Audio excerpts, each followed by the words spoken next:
But can we open the diameter of the E key? Because when I'm getting my double high F sharp, it's a little bit out of tune.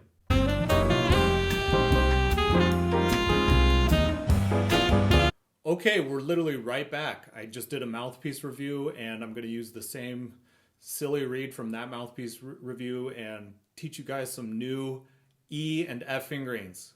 You're thinking to yourself, hey Sean, you already did that. I saw that video. Not much to offer. Well, you're wrong. No, you're right. I did make those videos, but I felt like I was holding back on you guys. I felt like I let you guys down a little bit. Like there was nothing new in those videos that a lot of you didn't already know. So I did a little bit more digging. I did a little bit more research, and I've come up with some new fingerings for high E and F. Okay, so I did some digging, and I was going through people's fingering charts, and I got to give a shout out to Christopher Creviston of Arizona State fame, and just a really great guy. His fingering for high E is really interesting. It's just octave key, C1, optional TC. You like wouldn't believe it, but it's super clear and like a lot more clear than the other fingerings I just displayed. You guys remember the overblown palm keys drill from my Altissimo starter kit series? It went something like this.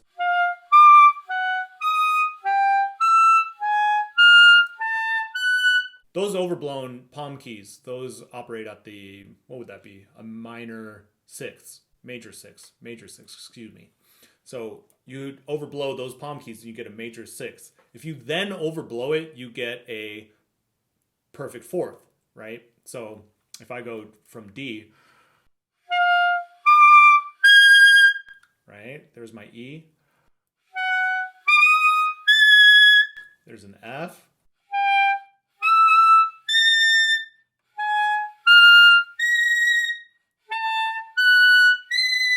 But I want to give a shout out to Patrick Bartley, who is like literally one of my favorite alto players in the entire universe. I know I say that a lot. So I was checking out this performance of some Jeff Coffin tune. It's like kind of Dixie style. I don't know what it is. I don't know what it's called, from the Young Performing Artists concert. And then Patrick takes one of the first solos and just destroys, and it's awesome. And I want to show you this clip.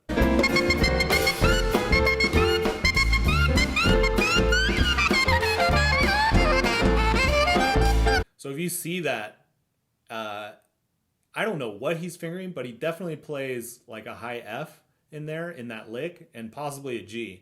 And so if you look at his fingers, you can tell that like he's using palm keys primarily to get those notes. Problem I have with these fingerings, if it works for you, great. I just displayed that it works for me. Problem I have with that, potato fingerings, and anything that uses the palm keys, triangle is another example of this, is that if you're relying on those fingerings to kind of get around, you're tuning partials with keys that were designed to tune D, E flat, E, F, and F sharp, right? Per that discussion, like if you're doing the overblown palm keys thing, so like maybe D is a little flat for you. If you need a little bit more room, just do C2. Yeah, C2 just gives you a bit more room. It kind of like skips over the partial, and so you can do the work to bring it down. And so that kind of influenced the next series of fingerings I'm going to show you guys. So all we do is take our classic C1, 2, 4, 6 E flat fingering, and then we flip over to C2. For me, that makes it way sharper, way easier to make speak. I knew I was going to say that. It's more responsive. And it does that thing that we keep talking about in the series. It makes it way sharper so that it's easier to relax your face, approach by leap, approach by step, all that good stuff. If you put 1, 2 down, you can use the C1 key and get a high E, right? Alternatively, you can put down 1, 2, use C2 and get a high E. Great. The question then becomes like, what other fingerings can you add to this? So again, if we're to just really codify that, that's C1, 1, 2, optional 5, 6 TA, and then C2, 1, 2, optional TA, optional 5, 6. Naked C1, I'll go 5, 6. I'll go 5, 6 TA. So that makes it like really sharp. That's pretty cool. And then I'll do the same thing with C2. So C2, 1, 2. A little stuffier, not so great. 5, 6. That brings it centered. And then TA. That makes it skyrocket. So I can only speak for myself. This is like a C-star-ish mouthpiece with size 3 D'Addario Reserve. That's plenty sharp for me. I would not need to add fingers to go sharper. If you're using a setup softer than this, probably you want to explore that fingering. I would argue that even if you're using a harder setup, you probably need to learn to relax when you play up there. And using a sharp fingering and learning how to bring the pitch down will kind of accomplish that. Okay, so we're going to get into F fingerings. So since Chris got my wheels turning, Chris Creviston, I'm going to give him another shout out and check out his other fingering for F, which is 1, 3, 4, no 6, TA, optional TA. I had to dig deep into my DMs, talking to former Tim McAllister students to unearth this other high F fingering from the Tim McAllister archives. This is similar to like those E fingerings I was showing you, but these are all for F. So this really tunes the partial. It's like really centered and nice. Again, it doesn't kind of like go into that sharper fingering category that I'm more partial to. I'm going to show you some of those in a second. But Tim's fingering goes C1, C2, 1, 2, 4, 5, 6, TA, and then I guess you could have an optional E flat on there.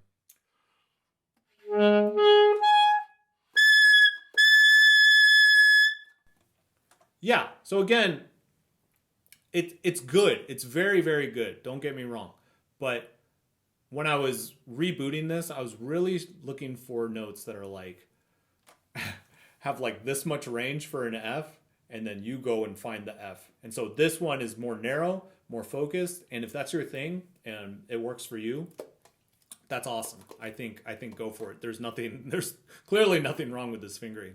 Kind of comparing this fingering and thinking about Chris Creviston and Patrick Bartley and these overblown palm keys got me on a little journey, we should say, to find some new fingerings. And so 2 that I've come up with are just to go C2, 1, and TA. All right, and so as you can tell, that's like really, really, really screaming sharp. But at the end of a concerto, what you want is a reliable F, one that's very sharp so that you don't have to pinch it up. Remember too, your reed's going to be pretty exhausted as well. So if you have like paper thin reed, tired chops, you don't want this like super narrow focused F fingering that you only get 1 out of 10 times. You want something that's like this big and then you pinpoint it, right? That's my logic anyway. And just like our E fingerings, you can put down C1, C2, and then put down 1, 2, and you'll get a similar result. So again, that brings down the pitch. That's a little bit more narrow. If you want to sharpen that, you can actually put down 3. So C1, C2, 1, 2, 3 gives you a nice sharp F as well. So we'll probably do a whole fleshed out video about that overblown palm keys thing. But I just wanted to share that information with you guys that it's the Wild West up there. Don't take my word for it that these are the only fingerings you need to use. Tinker a lot with these fingerings and find out what works for you in your setup. I can't speak for everybody because, again, who is playing an LM1 with a D'Addario 3? I don't know. I couldn't name one. Couldn't name one player that's playing this setup. So do check out Ramon. Do check out the other videos in the series and see what you kind of put together for yourself. Next in the series, we'll kind of go over the same rules and do it for F sharp and G. And I'll probably throw in A flat too, because goodness gracious, I don't have a ton of fingerings for any of those notes, but I owe it to you guys. So I'm gonna start chunking these out, get you guys some more fingerings so you can get playing super duper high.